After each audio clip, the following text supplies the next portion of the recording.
Bonsoir à toutes et à tous, bienvenue sur cette chronique spéciale sur Justice en Lumière TV. L'affaire impliquant l'homme d'affaires Olivier Bocon et l'ancien ministre Oswaldo Meki sera devant les juges de la Cour de répression des infractions économiques et du terrorisme CRIET mardi 21 janvier 2025. Ce sera le deuxième jour de la session criminelle de la CRIET.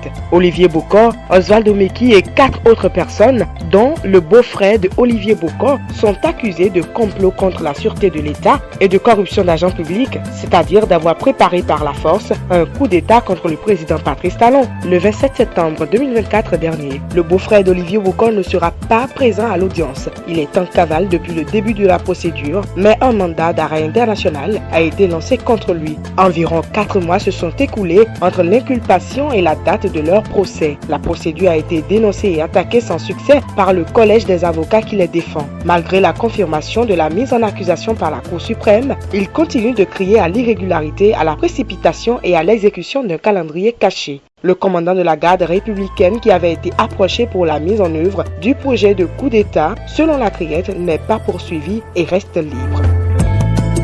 En attendant mardi, le dossier Steve Amoussou, présumé frère Onvi, revient à la CRIET ce lundi 20 janvier 2025. Il est poursuivi pour harcèlement par voie électronique, publication de fausses nouvelles et provocation directe à la rébellion. Les avocats du jeune Béninois enlevé à Lomé en août 2024 avaient soulevé une exception d'inconstitutionnalité lors du procès en cours devant la Cour de répression des infractions économiques et du terrorisme CRIET. Pour eux, l'arrestation controversée de Steve Amoussou, présumé frère Onvi, est illégale et réclame sa libération d'office. Pour eux, cette arrestation est entachée d'irrégularité et constitue une violation des droits humains. Sur cette base, ils ont formulé une demande de liberté d'office qui a été rejetée par la CRIET.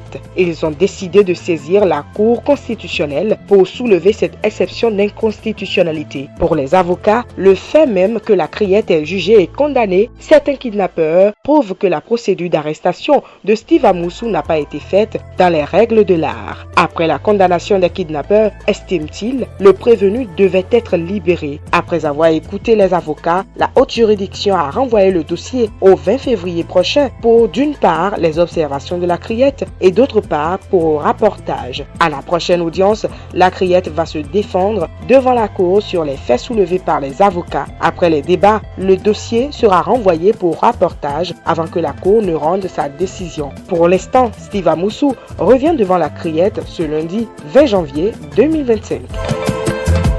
Nous ne pouvons pas finir cette chronique spéciale sans parler de la suspension de TikTok aux États-Unis. Le réseau social TikTok a annoncé ce dimanche 19 janvier qu'il travaillait à rétablir l'accès à son application aux États-Unis quelques heures seulement après l'avoir suspendu pour se conformer à une loi votée au Congrès. Dans un message posté sur X, ex-Twitter, le groupe a remercié le président élu Donald Trump d'avoir assuré aux fournisseurs d'accès à Internet et boutiques d'applications qu'ils échapperaient aux lourdes pénalités prévues par la loi. La loi prévoit en effet de lourdes amendes pour ces prestataires techniques jusqu'à 5 000 $ par utilisateur pour les boutiques d'applications. Plus tôt ce dimanche, le futur chef de l'État s'était engagé à prendre un décret une fois investi ce lundi 20 janvier 2025 pour suspendre la loi interdisant TikTok aux États-Unis. Le test adopté en 2024 ouvre la possibilité de repousser la mise en œuvre de 90 jours, le temps de trouver un acheteur, alternative offerte à la maison mère de TikTok,